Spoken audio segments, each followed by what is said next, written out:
Now we imported from an SD card. Now, let's say you have photos already on your hard drive and you like the way you organize it on your drive and you just want to be able to access them from Lightroom. Well, how to do that?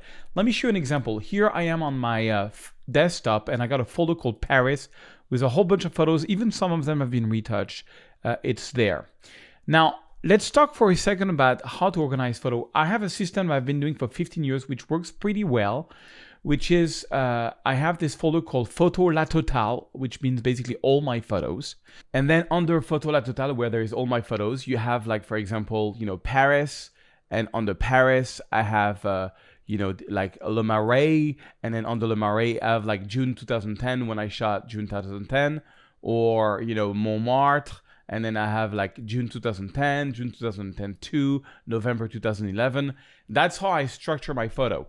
Now, to give you an example, here on my hard drive, I created a folder called Paris that has a subfolder of 2019 with 5 different dates where I shot Paris. And I want this to be in my catalog. So they are already on my hard drive. They are not on an SD card.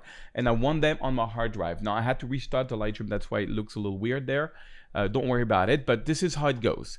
Basically, you go to File, Import Photos and Videos. I'm going to go here. I'm going to go to Other Sources. I'm going to go on Drobo, which is my hard drive, 201, which is where I have this, Lightroom Mega Training, and then Paris, okay?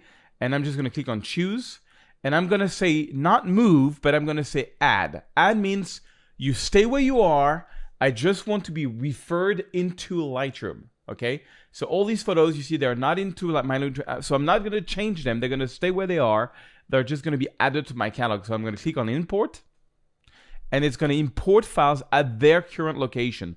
And you see here now in my Drobo, this new folder up here. And, as it imports, you can see all the photos are there, 55 photos there, and it's just coming in.